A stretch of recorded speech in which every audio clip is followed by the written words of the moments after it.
Ezekiel Emanuel and two bioethicists have written op-eds advocating permanent digital vaccine passports and treating all respiratory viruses with lockdowns, plus vastly expanding public health technocracy. Please comment. I haven't read them, but I knew this had happened.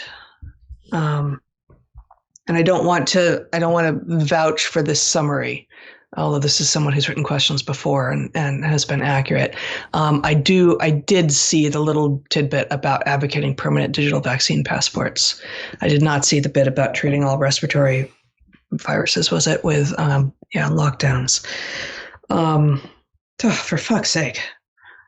Well, okay. This goes back to what we were talking about in the main podcast. Yeah. They have one tool that is legitimate at their disposal, and that is to convince us that the benefit of this exceeds the cost, which I think would be very hard to do.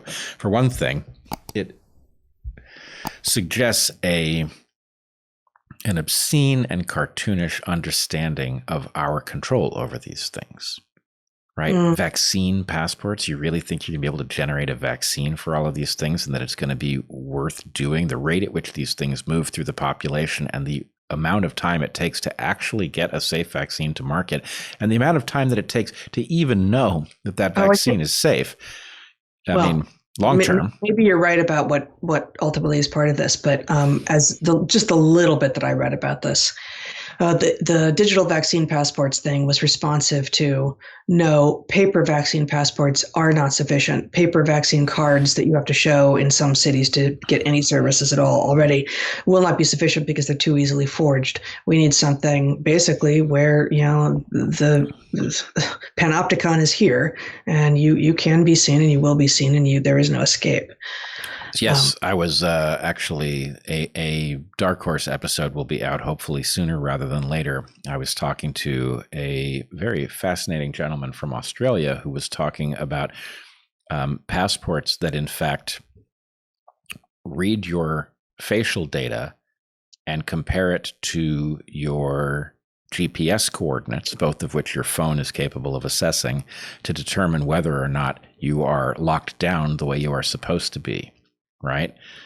It's an absolutely chilling combination of technologies. And I think the answer is, look, I think I'm in a great position to speak to this because before there was COVID, I was troubled by the casual way that we deal with all of the viruses that we are moving around the globe with airplanes and other kinds of transportation, right? We're paying a huge cost for all of the stuff that we are circulating that gets everywhere, right? And it's very hard as an individual to protect yourself from this without becoming a hermit.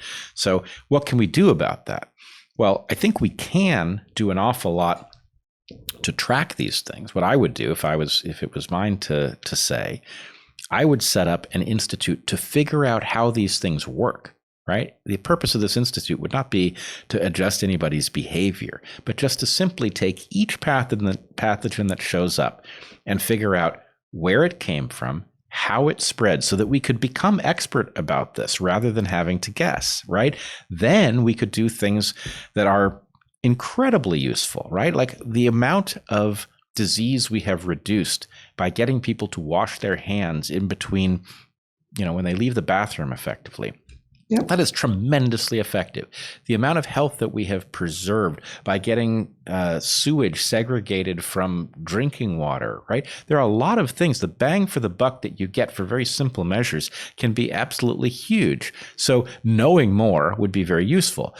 But I got to tell you, I am not excited about the idea that these people who have proved that they can ignore the most glaring evidence are suddenly going to be in even greater charge of our lives on the basis that they are the bureaucrats who've been handed that responsibility. No frickin' way. These people are not up to the challenge.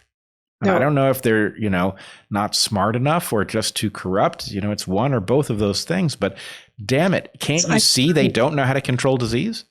I'm shocked, frankly, in this case, that Emmanuel is in that cohort. But there he is.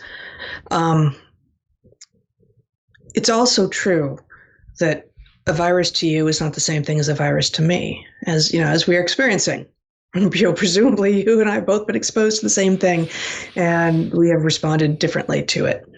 And we all have experiences like this in our life where someone gets really sick from some pathogen, and it could only be the same pathogen, and their friend, their lover, their mother, whatever it is, has a totally different presentation. And it's not just ones of scale, but also of quality, right? Viruses affect different people different ways depending on other true things about their life, including how healthy they are, and whether or not they're vitamin D deficient, and whether or not they're obese, and whether or not they have other underlying conditions, and and how active they are, and all of these things. And those public health interventions that you mentioned, that the U.S. and the rest of the weird world basically got on board in, I don't know, starting with the Industrial Revolution-ish through the middle of the 20th century. Clean drinking water.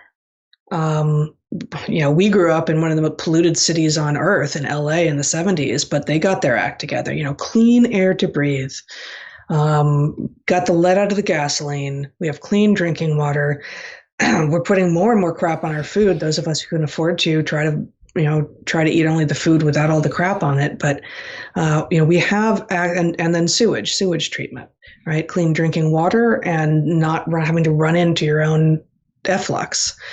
All of these things help you be healthier so that you can resist the viruses that are around and will always be around anyway. These are the things we should be maximizing here and everywhere for public health. This is what should be happening, for instance, in Africa, not a focus on vaccines.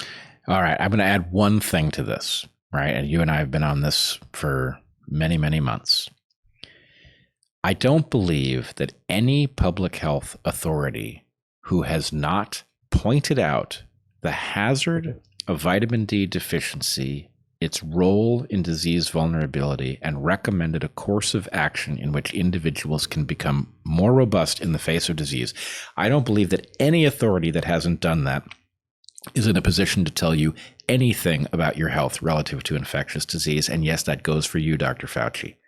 Mm-hmm. The fact is, this is the lowest hanging fruit on the tree.